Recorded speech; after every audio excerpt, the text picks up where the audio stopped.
نحمده ونصلي على رسوله الكريم أما بعد رب اشرح لي صدري ويسر لي أمري واحلل عقدة من لساني يفقهوا قولي. محترم سامعین کرام، دینی رہنمائی کے سلسلے کی آج چوتھی مجلس ہے، اور یہ خوشی اور مسرت کی بات ہے کہ بہت سے ہمارے سامعین نے اپنی ضرورت کے سوالات ہمیں ارسال کیے ہیں، جس سے یہ اندازہ لگایا جا سکتا ہے کہ الحمدللہ دینی معلومات حاصل کرنے اور مسائل کے متعلق احکامات سے واقف ہونے کا جذبہ ہمارے اندر موجود ہے۔ اللہ تعالی اسے قبول فرمائے اور ہم سب کو دین حق پر استقامت عطا فرمائے، آمین۔ آج کی مجلس کا پہلا سوال کورونا وائرس سے انتقال کر جانے والے لوگوں سے متعلق ہے۔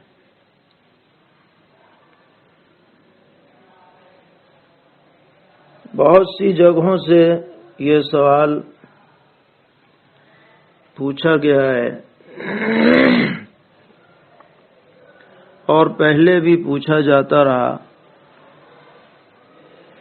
کہ جو شخص اس بیماری میں انتقال کر جائے تو اس کے لیے تجہیز و تکفین اور نماز جنازہ وغیرہ کا کیا مسئلہ ہے، کیونکہ عموماً یہ دیکھا جا رہا ہے کہ اسپتال والے ایسے مریض کے زندگی میں بھی قریب نہیں آنے دیتے، اور انتقال کے بعد تو بہت ہی زیادہ اس سے دور رہنے کی بات سامنے آتی ہے۔ حالانکہ شریعت اسلامی میں ایک انسان کا بدن جس طرح زندگی میں قابل احترام ہے، اسی طرح انتقال کے بعد بھی قابل احترام ہے، اور ہمارے ہاں مردے کے ساتھ بہت ہی عزت و تکریم کا معاملہ کیا جاتا ہے کہ انتقال کے بعد اسے اچھی طرح غسل دیا جاتا ہے، بہترین کفن پہنایا جاتا ہے، خوشبو لگائی جاتی ہے، اور پھر اکرام کے ساتھ اس پر نماز جنازہ پڑھی جاتی ہے، اور پھر احترام کے ساتھ اسے باقاعدہ زمین میں قبرستان میں اس کی تدفین عمل میں آتی ہے۔ اور یہ جو مراحل ہیں شریعت میں، ان کی حیثیت فرض کفایہ کی ہے کہ انتقال کر جانے والے مسلمان کا زندہ رہ جانے والے مسلمانوں پر درجہ بدرجہ، یعنی اولاً ان کے اہل خانہ، پھر پاس پڑوس والے، پھر رشتہ دار، پھر اہل محلہ، جیسے بھی ان سب کی یہ ذمہ داری بنتی ہے کہ اس مرنے والے مسلمان بھائی کے اس آخری حق کو ادا کریں، اس کو غسل دیں، اس کے کفن کا انتظام کریں، اس کی نماز جنازہ پڑھیں، اس کو دفنائیں۔ اگر کوئی بھی اس کام کو کر لے تو سب کی طرف سے وہ فریضہ ادا ہو جاتا ہے، لیکن اگر کوئی بھی نہ کرے تو سب کے ذمے میں ذمہ داری باقی رہ جاتی ہے۔ اب ہمارے سامنے جو صورتحال ہے وہ یہ ہے کہ اس طرح کے مریض کو تجہیز و تکفین اس کی کیسے کی جائے۔ تو ہمارے ملک میں بعض علاقوں میں، مثلا حیدرآباد میں، بنگلور میں، ذمہ دار علماء نے، تنظیموں نے اسپتال اور حکومتی انتظامیہ سے بات چیت کر کے یہ منظور کرا لیا ہے کہ مسلمان اموات کو اسپتال ہی میں ان کو غسل دے دیا جائے گا، یا کم از کم تیمم کرانے کے بعد ان کو پنی وغیرہ میں لپیٹا جائے گا۔ چنانچہ وہاں جو ایسے مریض انتقال کر گئے ان کے ساتھ یہ صورت جو ہے جاری ہوئی اور باقاعدہ شریعت کے موافق ان کی تجہیز و تکفین عمل میں آئی اور ان کو عزت کے ساتھ نماز جنازہ پڑھ کر دفنایا گیا۔ لیکن ہر جگہ کی صورتحال یہ نہیں ہے، کیونکہ جو مقامی افسران ہیں یا اسپتال کی انتظامیہ ہے، اور بسا اوقات یہ بھی دیکھا گیا کہ جو میت کے اہل خانہ ہیں ان پر ایسی خوف دہشت کی کیفیت ہوتی ہے کہ وہ خود ہی قریب نہیں جانا چاہتے۔ ایسی صورتحال میں اس میت کو غسل دینا یا تیمم کرنے کی کوئی صورت نہیں رہتی، اور ان کو ایک مضبوط پنی میں لپیٹ کر کے اور اہل خانہ کے حوالے کر دیا جاتا ہے، اور یہ تاکید ہوتی ہے کہ وہ اسے کھول نہیں سکتے۔ تو اگر بالفرض ہماری طرف سے کوشش کے باوجود غسل یا تیمم کی شکل نہ نکل سکے تو پھر بغیر غسل و تیمم کے ایسی میت کو ویسے ہی نماز جنازہ پڑھ کر کے اور دفنا دیا جائے گا۔ شریعت میں اس کی بھی ایک نظیر موجود ہے کہ جو شہدائے حقیقی ہوتے ہیں ان کی بھی تجہیز و تکفین نہیں ہوتی، لیکن نماز جنازہ ہوتی ہے۔ تو وہاں تو شہید کے اعزاز میں یہ حکم ہے اور یہاں پر یہ مجبوری میں حکم ہے۔ اس بیماری میں یا اس طرح کی بیماری میں انتقال کرنے والا شخص حقیقی شہید نہیں ہے، آخرت کے اعتبار سے شہید ہے۔ اس لیے کوشش تو پوری ہونی چاہیے کہ غسل، تیمم، تکفین باقاعدہ ہو، لیکن اگر کسی وجہ سے کوشش کے باوجود اس میں کامیابی نہ ملے تو ویسے ہی نماز جنازہ پڑھ لی جائے گی۔ بعض عرب کی فقہی کمیٹیوں نے بھی اس طرح کا فتویٰ جاری کر رکھا ہے۔ اور آج ہی ایک صاحب نے فون پر یہ بھی بتلایا، اور پہلے بھی ایک جگہ سے یہ خبر آئی تھی کہ کورونا کے مرض میں انتقال کرنے والے کی تدفین پولیس نے خود لے جا کے کر دی، نماز جنازہ پڑھانے کا بھی موقع نہیں دیا۔ تو انہوں نے پوچھا تھا کہ اب ہم کیا کریں؟ تو ایسی صورت میں حکم یہ ہے کہ 2-4 دن کے اندر ان کی قبر پر جا کر کے کچھ لوگ نماز جنازہ پڑھ لیں، کیونکہ فقہا نے لکھا ہے کہ جس شخص کو بغیر نماز جنازہ کے دفن کر دیا جائے تو جب تک اس کے بدن کے صحیح سالم ہونے کی امید ہو تو قبر کے اوپر سے نماز جنازہ پڑھی جا سکتی ہے، تو اس بات کا اہتمام رکھا جائے۔ دوسرا اہم ترین مسئلہ آج کی مجلس میں جمعے سے متعلق ہے، اور یہ گزشتہ ایک مہینے سے تقریباً زیر بحث ہے یہ مسئلہ کہ لاک ڈاؤن کی وجہ سے مسجدوں میں 4-5 آدمی سے زیادہ کا نماز پڑھنا ممنوع ہے، تو جمعے کی نماز کیسے پڑھی جائے؟ تو اس سلسلے میں مختلف آراء حضرات علماء کرام کے سامنے آئیں اور فتاوی بھی جاری ہوئے۔ سب کا خلاصہ یہ ہے کہ ایسی بڑی آبادی جہاں پر جمعے کا قیام ہوتا آیا ہے، وہاں کے رہنے والوں پر جمعے کے دن جمعے کی نماز پڑھنا فرض ہے۔ اب مسجد میں پڑھ نہیں سکتے 5 آدمی سے زیادہ، تو وہ گھر میں کیا پڑھیں؟ یہ اہم سوال ہے۔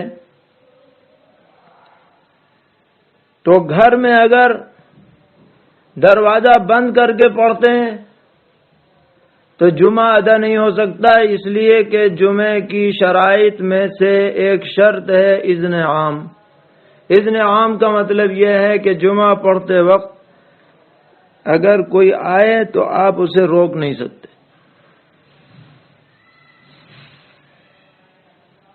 اب یہ بات امکانی درجے میں تو کہیں پائی جا سکتی ہے کہ ایسا گھر ہو جہاں لوگ آتے جاتے ہوں، کوئی روک ٹوک نہ ہو، کسی کی بیٹھک ہو، کسی کا کھلا ہوا ایسا مکان ہو کہ جہاں لوگوں کے آنے جانے میں کوئی روک ٹوک نہ ہو، گھیر ہو ایسا۔ تو جہاں یہ شرط اذن عام کی پائی جائے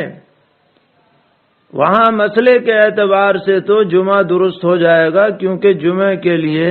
مسجد ہونا شرط نہیں ہے، افراد ہونا شرط ہیں، اور افراد ایک امام اور کم سے کم 3 مقتدی۔ لیکن موجودہ ماحول میں ہم اس بات کی لوگوں کو تلقین نہیں کرتے کہ اپنے گھروں کے اندر اذن عام کے ساتھ جمعہ کرو، کیونکہ پھر بھیڑ اکٹھی ہونی شروع ہو جائے گی، اور حکومت کی طرف سے اس پر سخت پابندی ہے۔ لہذا جہاں اس طرح کے خطرات ہوں وہاں پر گھر میں جمعہ قائم کرنے کے بجائے ظہر کی نماز پڑھی جائے۔ اب سوال یہ ہے کہ ظہر تنہا پڑھیں یا جماعت کے ساتھ پڑھیں؟ تو زیادہ تر فقہی جزیات سے یہ معلوم ہوتا ہے کہ بڑے شہروں میں اگر جمعے کے دن جمعہ پڑھنے کا موقع نہ مل سکے تو لوگ اپنی ظہر الگ الگ پڑھیں گے، اور ان کا فریضہ ذمے سے ساقط ہو جائے گا۔ لیکن ہمارے بہت سے اکابر علماء نے اس نئی صورتحال کو سامنے رکھتے ہوئے یہ بھی مشورہ دیا ہے کہ ایسی صورت میں ظہر کی نماز با جماعت بھی پڑھ سکتے ہیں۔ تو اگر کوئی ان حضرات کے مشورے پر با جماعت پڑھ لے پھر بھی اس کی نماز درست ہو جائے گی، لیکن عام طور پر جو فتویٰ ہے وہ تنہا تنہا پڑھنے کا ہے. جماعت سے پڑھیں گے پھر بھی ذمے سے فریضہ ساقط ہو جائے گا. اس معاملے میں جس کو جس بات پر اعتماد ہو وہ اس پر عمل کر لے اور اس کو زیادہ موضوع بحث نہ بنائے. اللہ تعالیٰ ان حالات کو جلد درست فرمائیں اور ہماری مسجدوں کو دوبارہ ہمارے لیے کھول دیں اور ان تمام جو مسائل پیدا ہوئے ہیں اللہ تعالیٰ اس طرح کے مسائل سے ہمیں محفوظ رکھیں. ایک اور سوال جمعے سے متعلق یہ ہے کہ ہمارے گاؤں میں عرصے دراز سے جمعہ ہوتا آیا ہے، لیکن اب یہ فتویٰ آیا ہے کہ آبادی مختصر ہونے کی وجہ سے جمعہ جائز نہیں. اب گاؤں میں انتشار ہو گیا، جمعے کے ساتھ ساتھ کچھ لوگوں نے ظہر کی نماز بھی پڑھنی شروع کر دی. تو کیا ہونا چاہیے؟ تو جواب یہ ہے کہ جب اس آبادی میں جمعے کی شرط متحقق نہیں ہے، آبادی مختصر ہے، تو وہاں جمعہ نہیں پڑھنا چاہیے بلکہ صرف ظہر کی نماز باجماعت پڑھنی چاہیے. ایک سوال وطر سے متعلق ہے کہ آج کل گھر میں جماعتیں ہو رہی ہیں تو عورتیں بھی شریک ہوتی ہیں. تو عورتیں جب وطر کی جماعت میں شریک ہوں تو جب امام قنوت پڑھے گا تو عورتیں خاموش رہیں گی یا وہ بھی دعائے قنوت پڑھیں گی؟ تو جواب یہ ہے کہ عورتیں بھی دعائے قنوت پڑھیں گی، اس لیے کہ دعائے قنوت اذکار میں سے، قراءت میں سے نہیں ہے، اذکار میں سے. اور نماز کا اصول یہ ہے کہ قراءت میں تو مقتدی خاموش رہے گا لیکن اذکار حسب معمول کرتا رہے گا، جیسے رکوع کی تسبیح ہے، سجدے کی تسبیح ہے، التحیات ہے، ثنا ہے وغیرہ. اسی طرح یہ بھی قنوت پڑھتی رہیں گی. ایک سوال یہ بھی پوچھا گیا ہے کہ فرض نماز میں امام کے پیچھے مستورات ہیں تو تیسری چوتھی رکعت میں مستورات کچھ پڑھیں گی یا خاموش رہیں گی؟ تو جواب یہ ہے کہ وہ خاموش رہیں گی. ایک بڑا اہم مسئلہ ایک صاحب نے پوچھا ہے اور وہ یہ ہے کہ وطر کی جماعت کے بعد یا وطر کی نماز پڑھنے کے بعد تہجد کی نماز آدمی پڑھ سکتا ہے یا نہیں پڑھ سکتا؟ یہ مسئلہ ان مسائل میں سے ہے کہ جن کے بارے میں باقاعدہ شکوک و شبہات پھیلائے گئے ہیں اور ہمارے بہت سے ساتھی جو آنکھ بند کر کے یوٹیوب اور فیس بک اور دیگر چیزوں پر آنے والی چیزوں پر یقین کر لیتے ہیں، انہوں نے تحقیق کے بغیر اس بات پر یقین کر لیا بعض حضرات کی ویڈیو وغیرہ سن کر کہ جب آدمی وطر کی نماز پڑھ لے تو اب رات بھر کوئی نماز نہیں پڑھ سکتا. اور اس بارے میں سرور عالم حضرت محمد مصطفیٰ صلی اللہ تعالی علیہ وسلم کی ایک روایت ذکر کی جاتی ہے کہ آپ نے ارشاد فرمایا کہ اپنی آخری نماز وطر کو بناؤ، اجعلوا آخر صلاتکم الوطر. تو اس روایت کو انہوں نے مطلق رکھا کہ کوئی بھی نماز نہیں پڑھ سکتے، کسی بھی حال میں نہیں پڑھ سکتے. حالانکہ خود جناب رسول اللہ صلی اللہ تعالی علیہ وسلم کا عمل صحیح مسلم میں ثابت ہے کہ آپ وتر کے بعد 2 رکعت نماز پڑھا کرتے تھے۔ علامہ نووی رحمۃ اللہ علیہ نے لکھا کہ یہ آپ کا پڑھنا غالباً اسی وجہ سے تھا تاکہ امت کو پتہ چل جائے کہ وتر کے بعد بھی نماز پڑھی جا سکتی ہے۔ اس کے علاوہ ابو داؤد شریف میں صحیح روایت مروی ہے، صحابی رسول حضرت طلق ابن علی رضی اللہ تعالی عنہ رمضان المبارک میں ایک صاحب کے ہاں مہمان ہوئے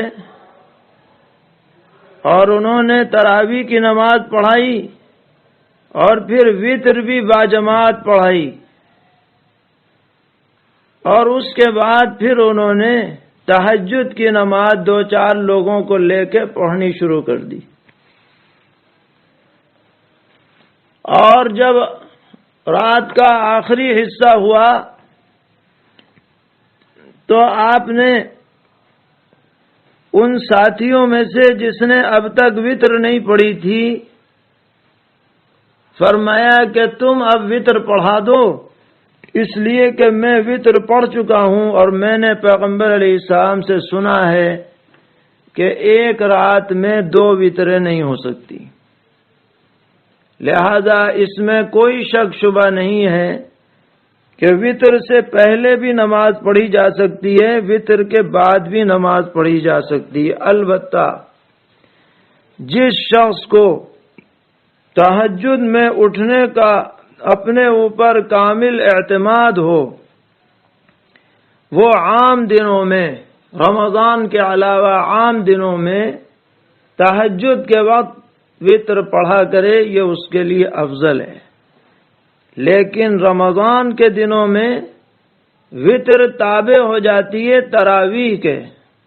اور تراویح جب جماعت سے پڑھی جا رہی ہے تو وتر کو بھی جماعت سے پڑھنا چاہیے۔ اس کے بعد جس کو اللہ جتنی توفیق دے وہ رات بھر نماز پڑھتا رہے، اس میں کوئی اس کے لیے ممانعت نہیں ہے۔ ایک مسئلہ یہ پوچھا گیا تراویح کے سلسلے میں کہ اگر کوئی عورت تراویح کی جماعت میں شریک ہے اور جو حافظ اسے نماز پڑھا رہا ہے وہ اس کا محرم ہے یا شوہر ہے، تو وہ اسے لقمہ دے سکتی ہے یا نہیں دے سکتی؟ تو جواب یہ ہے کہ لقمہ تو دے سکتی ہے، اس سے نماز فاسد نہیں ہوگی، لیکن اگر نہ دے تو بہتر ہے، بلکہ صرف اشارہ کر دے الٹے ہاتھ پہ ہاتھ مار کر کے، اور اگر مشکل ہو تو امام رکوع کر دے اور اس کے بعد دیکھ لے۔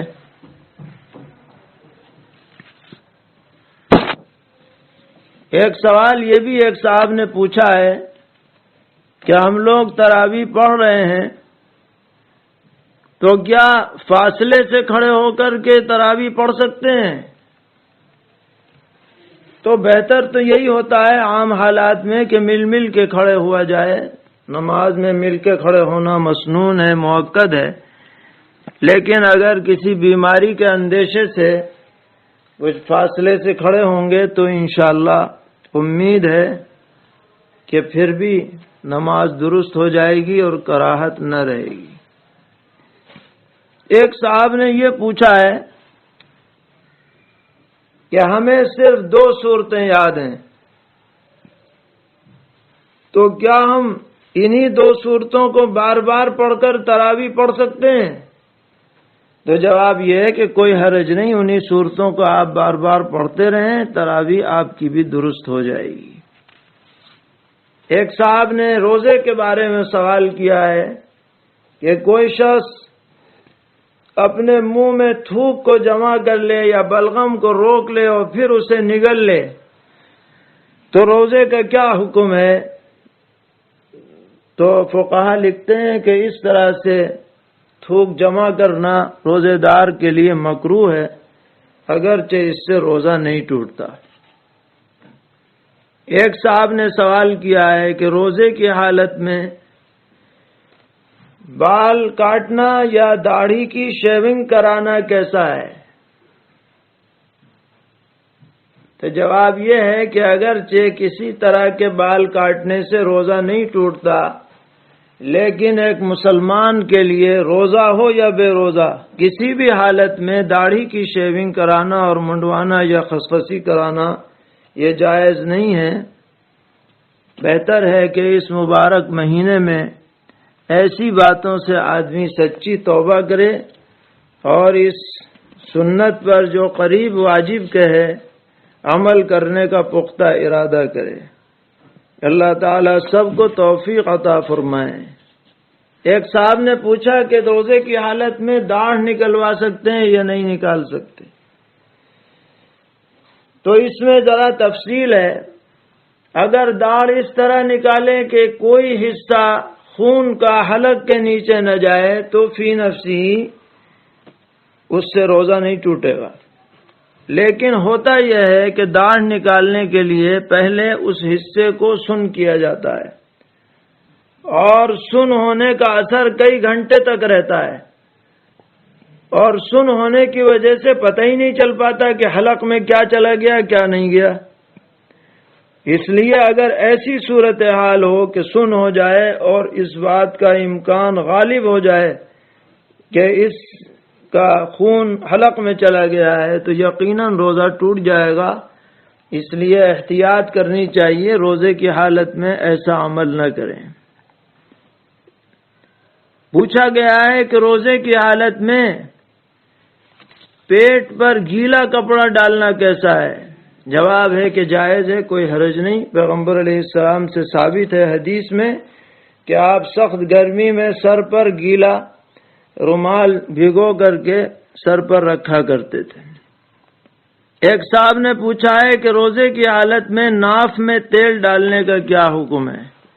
تو اس بارے میں ڈاکٹر صاحب سے تحقیق کی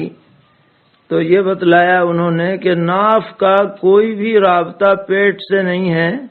یعنی کوئی سوراخ ناف میں سے ہو کے نہیں جاتا۔ اس میں کوئی چیز ڈالی جائے تو اس کا اثر مسامات کے ذریعے تو اندر پہنچ سکتا ہے لیکن براہ راست نہیں پہنچ سکتا، لہذا ناف میں تیل یا دوا ڈالنے سے روزہ نہیں ٹوٹے گا۔ اللہ تعالی ہم سب کو دین پر 100% عمل کرنے کی توفیق عطا فرمائے اور ہر طرح کے شرور اور فتن سے، گمراہی سے، زلات سے محفوظ فرمائے۔ وصلی اللہ تعالی علی خیر خلقہ محمد وآلہ وصحبہ اجمعین برحمتک یا ارحم الراحمین۔ اللهم لك الحمد ولك الشكر لا نحصي ثناء عليك أنت كما أثنيت على نفسك فلله الحمد رب السماوات ورب الأرض رب العالمين وله الكبرياء في السماوات والأرض وهو العزيز الحكيم اللهم صل وسلم وبارك وترحم وتحنن على سيدنا وحبيبنا وشفيعنا ومولانا محمد وعلى آل سيدنا وحبيبنا وشفيعنا ومولانا محمد كما صليت وسلمت وباركت وترحمت وتحننت على سيدنا إبراهيم وعلى آل سيدنا إبراهيم إنك حميد مجيد۔ الہ العالمین ہم سب کے گناہوں کو معاف فرما، ہماری غلطیوں سے درگزر فرما، کوتاہیوں سے صرف نظر فرما، ہمارے عیوب کی ستر پوشی فرما، اپنی رضا اور خوشنودی سے مالا مال فرما، دین پر چلنا آسان فرما، ہر قسم کی معصیت سے، برائی سے،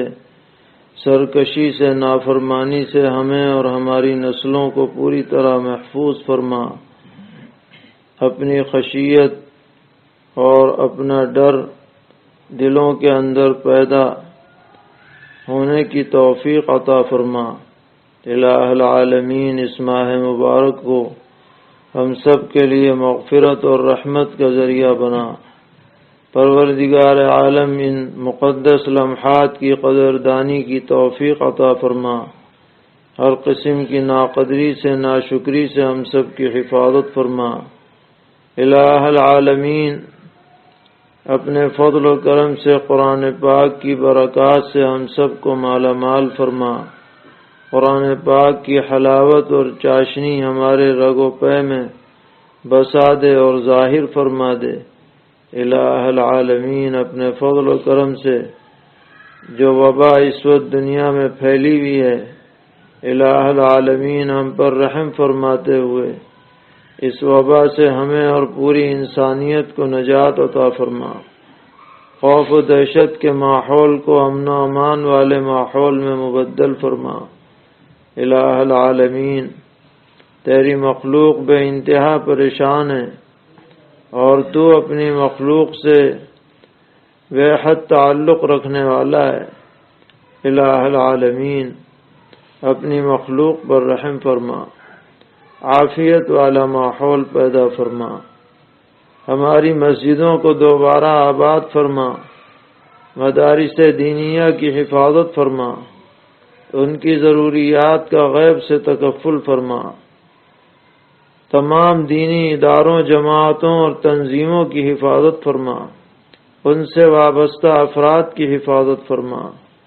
الہ العالمین ہر خیر سے ہمیں مالا مال فرما، ہر شر سے ہماری حفاظت فرما، ہماری نسلوں میں دین و ایمان قرآن کی بقا کے فیصلے فرما، ہمارے تمام بیماروں کو شفا عطا فرما، جو پریشان حال ہیں ان کی پریشانیوں کو دور فرما، مصیبت زدوں کی حاجت روائی فرما، ظالموں کے ظلم سے ہمیں نجات عطا فرما، حکمرانوں کو عدل اور انصاف کی توفیق عطا فرما۔ الہ العالمین اپنے فضل و کرم سے ہمارے اساتذہ، والدین، مشائخ، اعزاء، اقرباء، محبین، متعلقین، محسنین، معاونین سب کے لیے خیر کے فیصلے فرما۔ وصلی اللہ تعالی علی خیر خلقہ محمد وآلہ وصحبہ اجمعین برحمتک یا